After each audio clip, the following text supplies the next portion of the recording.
अब उनकी कहानी स्टार्ट ये हुई विशेष रूप से कि उन्होंने इसी दौरान कसम ले ली, प्रतिज्ञा कर ली, निश्चय कर लिया और सामाजिक रूप से ये उद्घोषित कर दिया कि जब तक राम मंदिर का निर्माण नहीं हो जाएगा मैं अपना दाढ़ी मूछ नहीं बनवाऊंगा, ना सर के बाल कटवाऊंगा।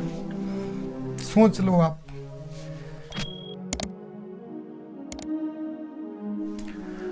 दोस्तों जय हिंद। जीएस अमृत चैनल पे आप सभी का तहे दिल से बहुत बहुत स्वागत करता हूं।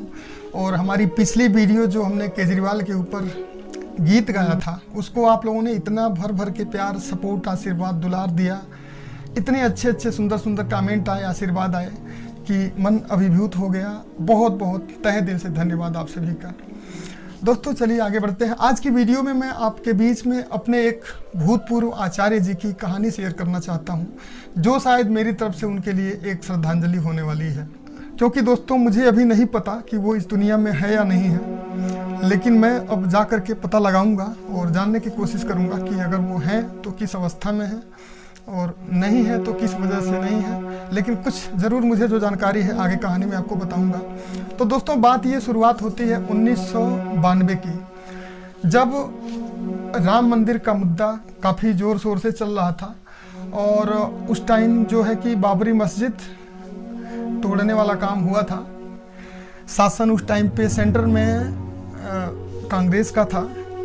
अब उस टाइम मुझे चूँकि 1992 में मैं बताऊँ आपको, तो मैं 2 या 3 क्लास में था, सेकेंड या थर्ड में था, तो एग्जैक्ट मुझे ध्यान नहीं है। बट अभी मैंने जो देखा कि 1992 में सरकार किसकी थी, तो सरकार मैंने आज ही देखा।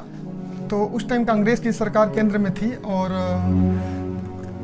और कल्याण सिंह जी उस टाइम शायद मुख्यमंत्री थे यहाँ के।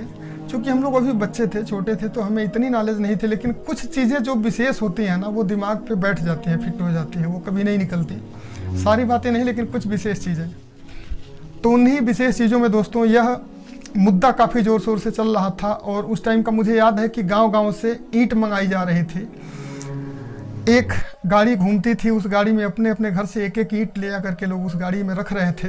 उस टाइम का जो चल रहा था वो सिचुएशन आपके बीच में रिमाइंड करा रहा हूँ, जो लोग उस टाइम के हैं या उसके पहले के हैं, बाद वालों को तो पता नहीं होगा अभी। तो उस गाड़ी में एक एक ईंट हर घर से रखी जाती थी और वो चल के अयोध्या जाना था राम मंदिर के निर्माण के लिए। लेकिन दोस्तों चूँकि मामला वो कोर्ट में चला गया था, काफ़ी दंगा उस टाइम हुआ था और कितना जनहानि हुआ था, धनहानि हुआ था।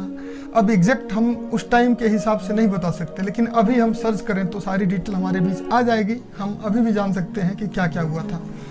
जिनको नहीं पता है वो भी जान सकते हैं। तो अब मेन मुद्दे पे आते हैं, हमारे अयोध्या आचार्य जी के बारे में, जिनके बारे में मैं आज बताने वाला हूँ आपको। दोस्तों मैं सेकेंड या थर्ड में था जब वो हमें पढ़ाया करते थे। हम लोग अपने गांव के जो सरकारी स्कूल था उससे निकल करके और उस स्कूल में दाखिला लिए थे। तो उस टाइम थर्ड, फोर्थ या फिफ्थ, मतलब 3 साल मैं उस स्कूल में रहा। इतना आइडिया है कि मतलब 3 साल मैं उस स्कूल में रहा, चूँकि वो 5वीं तक का ही था। पहला वो हमारे क्षेत्र का प्राइवेट स्कूल खुला था जहाँ पर हम लोग जाके पढ़ रहे थे। तो उस टाइम हमारे वो आचार्य जी जो थे वो पढ़ाया करते थे, श्री अयोध्या प्रसाद सिंह या ऐसे कुछ उनका नाम था। बट हम लोग जो उनको पुकारते थे सामने तो आचार्य जी ही कहा करते थे, अलग जो हम उनके बारे में बताते थे कि भाई अयोध्या आचार्य जी हैं। तो दोस्तों हुआ ये था कि जो ये राम मंदिर का मुद्दा चल रहा था, बाबरी मस्जिद का, ठीक है ना, तो उसमें वह भी शामिल हुए थे, बड़े मन से शामिल हुए थे। और इस कदर शामिल हुए थे कि जब ये सब कुछ हो गया, मामला कोर्ट तक पहुंच गया, सब मैटर फंस गया, लेकिन ये लगता था हिंदू पक्ष को कि हमारे पक्ष में फैसला आ जाएगा और हमारा मंदिर बड़ा ही जल्दी बन जाएगा। ऐसा विश्वास सबके मन में था और यही विश्वास था। आप इससे अंदाज़ा लगा सकते हैं कि हर गांव से एक एक ईंट मंगाई जा रही थी अयोध्या के लिए, कि सबके सहयोग से, सबका कुछ न कुछ अंशदान मिला करके उस मंदिर का निर्माण किया जाएगा। इसी उद्देश्य से हर गांव से यह ईंट मंगवाई जा रही थी। तो दोस्तों हमारे अयोध्या आचार्य जी भी हृदय से, तन मन धन से उस आंदोलन में शामिल हुए थे। और अब उनकी कहानी स्टार्ट ये हुई विशेष रूप से कि उन्होंने इसी दौरान कसम ले ली, प्रतिज्ञा कर ली, निश्चय कर लिया और सामाजिक रूप से ये उद्घोषित कर दिया कि जब तक राम मंदिर का निर्माण नहीं हो जाएगा मैं अपना दाढ़ी मूछ नहीं बनवाऊंगा, ना सर के बाल कटवाऊंगा। सोच लो आप, चाहे मुझे इसके लिए कितने ही साल देने पड़ जाएं, ऐसे ही जीवन जी के, लेकिन मैं अपना तब तक ये सब नहीं कराऊंगा जब तक कि राम मंदिर का निर्माण नहीं हो जाता। और यही वजह है कि यह कहानी विशेष है, मेरे लिए भी, आपके लिए विशेष हो या ना हो। उम्मीद करता हूँ आपके लिए भी अच्छा लगेगा सुन के, जान के कि ऐसे लोग भी थे जो हृदय से इस तरीके से जुड़े हुए थे। तो हमारे अयोध्याचार्य जी, दोस्तों इसके बाद अब की बात मैं अगर आपको बताऊं तो इसके बाद हम लोग 5वीं क्लास के बाद, 5वीं क्लास तक मैं था। और एक चीज़ और बता दूं आपको कि वो हमारे 5वीं क्लास तक पढ़ते रहने तक भी उस स्कूल में नहीं रहे, बीच में ही वो छोड़ दिए थे, क्योंकि उस टाइम भी काफ़ी दिनों तक वो डिस्टर्ब रहे थे, छोड़ दिए थे ना वो अयोध्या जाना आना, या जैसे भी जहाँ भी आते जाते रहे हों। हम लोग तो अभी छोटे थे तो बहुत ज़्यादा मैं नहीं बता सकता कि वो कहाँ जाते थे, किस वजहों से नहीं आते थे, लेकिन ये पता चला जब उनकी दाढ़ी बढ़ने लगी और चूंकि वो भी बड़े क्लीन सेव रहा करते थे, बड़े चिकने रहा करते थे, अच्छे से कपड़े पहना करते थे, पैंट शर्ट पहना करते थे। तो हम लोग जब उनकी दाढ़ी बड़ी हुई देखे, बढ़ते बढ़ते काफ़ी जब बड़ी हो गई, तो हम सभी ने तब जाना था कि हमारे आचार्य जी ने ये प्रतिज्ञा लिया हुआ है। टाइम हम लोग प्रतिज्ञा कहा करते थे कि इन्होंने प्रतिज्ञा लिया हुआ है कि मैं तब तक दाढ़ी बाल नहीं बनवाऊंगा जब तक कि राम मंदिर का निर्माण नहीं हो जाता। तो दोस्तों 5वीं क्लास तक हम रहे, उस बीच में उसके पहले ही वो छोड़ करके कुछ और अपना काम धाम देखने लगे होंगे या जो भी हो। उसके बाद हम लोगों की मुलाकात नहीं होती थी, कभी कभार दिख जाते थे, दाढ़ी दिन पर दिन जब भी दिखते थे तो वो थोड़ी सी बड़ी ही दिखती थी। उसके बाद हम 10वीं तक, 6ठी से 10वीं तक के लिए किसी और इंटरमीडिएट कॉलेज में आ गए। वहाँ से 11वीं 12वीं यानी इंटरमीडिएट के लिए हम चले गए बुद्ध इंटरमीडिएट कॉलेज कुशीनगर। मैं गोरखपुर मंडल से, एक डिस्ट्रिक्ट है देवरिया, वहाँ से हूँ। और जो हमारा स्कूल था इंटरमीडिएट का वो है कुशीनगर ज़िले में, और वहीं से फिर गोरखपुर यूनिवर्सिटी के थ्रू BA वगैरह हम लोगों का हुआ। तो बीच बीच में मैं जब भी इधर आता था अपने गांव की तरफ, तो हमारे गांव से 3-4 गांव की दूरी पे उनका घर पड़ता था। तो वहाँ से कभी कभार वो रास्ते में, चूँकि वो है एक किसान के रूप में मिलते थे, जब भी मिलते थे किसान के रूप में। कभी तो मेरे ख्याल से मुझे याद आता है मैंने उनको शायद कंधे पे वो हल लेकर के जाते हुए कई बार देखा था, कंधे पर हल लेकर। ये कब की बात है, जब स्कूल से वो छूट चुके थे, स्कूल छोड़ दिया था उन्होंने, और हम लोग शायद अब कब थे, इंटर में थे, BA में थे, MA थे, एग्जैक्ट हमको याद नहीं है, बट इतना याद है कि कभी कभार वो दिख जाते थे। बैल आगे आगे चल रहे हैं, कंधे पे हल है, और वो जाते हुए दिख जाते थे, दाढ़ी बड़ी बड़ी, बाल लपेटा हुआ। तो दोस्तों बाद में काफ़ी वर्षों के बाद हुआ क्या कि हमें पता चला किसी और के माध्यम से कि वो बाल कटवा दिए थे, ठीक है ना। अब ये कहानी का क्लाइमेक्स यही है कि वो बाल कटवा दिए थे, हालांकि ये उनकी प्रतिज्ञा थी, लेकिन उन्होंने बाल कटवा दिया था। और कटवाने की वजह क्या थी? वजह यही थी कि उन्होंने सच्चाई को स्वीकार कर लिया था, क्योंकि अब लोग भी उनको समझाने लगे थे, बताने लगे थे। काफ़ी लोग जो समझदार थे वो बताते थे कि भाई सच्चाई यही है कि हमारे और आपके चाहने से ये मंदिर नहीं बनने वाला है। जब मामला कोर्ट में चल रहा है तो कोर्ट जब डिसीजन देगा तभी बन पाएगा मंदिर।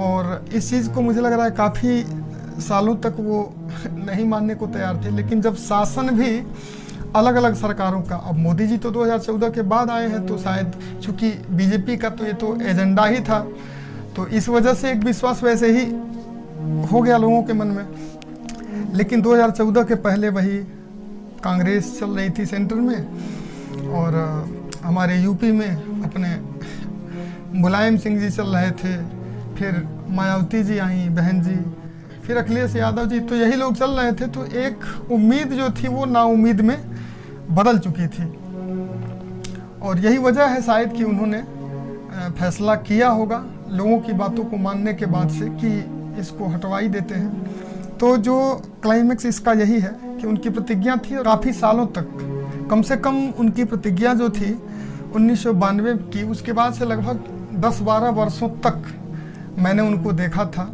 उसी रूप में, प्रतिज्ञा पर अटल। लेकिन जो सच्चाई थी कि भाई मंदिर बनेगा तो अब कोर्ट के ही माध्यम से बनेगा, तो इस चीज़ को उन्होंने स्वीकार किया होगा और उसके बाद से कटवा दिया था। लेकिन उसके बाद से मैंने उनको नहीं देखा है, उनका दाढ़ी हटा हुआ चेहरा आज तक मेरी नज़रों के सामने नहीं आया। और दोस्तों कई बार मैं उधर से ही आता जाता हूँ, लेकिन आज तक वो नज़र नहीं आए। हालांकि अब मैं 2018 के बाद से घर पे ही आ गया हूँ। दिल्ली रहा, पानीपत रहा, फरीदाबाद रहा, अब मैं घर पे ही आ चुका हूँ अपने देवरिया डिस्ट्रिक्ट में। और यहाँ से हमारा आना जाना लगभग उनके गांव के ही रास्ते से होता है, बगल से। लेकिन 2018 के बाद से 19, 20, 21, 22, 23 लगभग 5 सालों में मैंने उनको एक बार भी देखा नहीं है। तो पता नहीं मन में एक दिन जिज्ञासा हुई कि यार आखिर उनका क्या हुआ, वो दिखते क्यों नहीं है। और ये जिज्ञासा कब हुई, उसी राम मंदिर की याद आई थी तो जिज्ञासा हुई। तो मैं गांव के बगल से खड़े होकर के, और 2-3 लड़के थे, उनसे पूछा, उनके नाम को बता करके, अयोध्या मास्टर जी। तो लड़के चूँकि नई उम्र के थे, मुझे लग रहा है कि वो सब शायद 1992 के बाद के तो वो पैदा होंगे। लेकिन उनमें से उन्होंने एक चीज़ बताया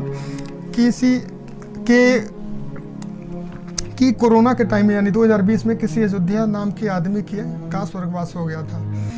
तो अब वही हमारे आचार्य जी ही थे या फिर कोई और था, क्योंकि उनके गांव में वो बता रहे थे कि 2 लोग इस नाम के हैं, उसमें से एक व्यक्ति चले गए थे।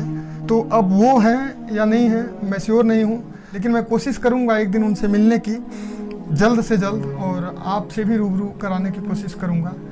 एक छोटा सा इंटरव्यू उनका ज़रूर लूँगा और उनका विचार जानना चाहूँगा। अब जबकि मंदिर बनने का, मंदिर के उद्घाटन का तारीख तक तय हो गया, तो इस पर मैं उनका विचार ज़रूर जानना चाहूँगा। अगर वो इस दुनिया में हैं, उम्मीद करता हूँ कि वो हों, बाकी अगर नहीं होंगे तो ये तो हरी इच्छा।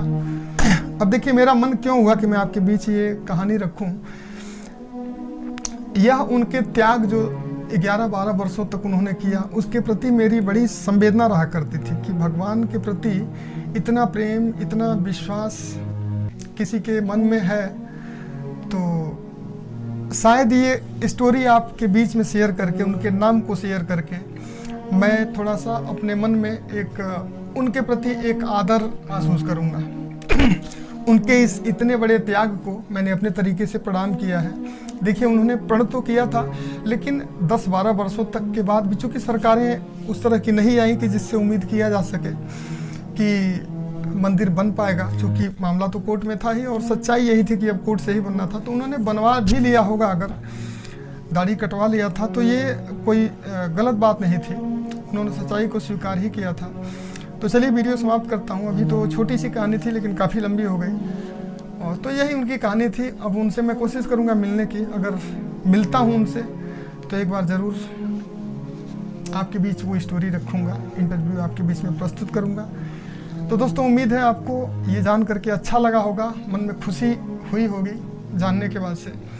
वीडियो को लाइक कर दीजिएगा, चैनल को सब्सक्राइब करके जुड़े रहिए और बेल आइकन भी प्रेस कर दीजिएगा, ताकि ऐसी ही इससे भी रोचक अच्छी चीज़ें मैं आपके बीच लाता रहूँगा। बहुत बहुत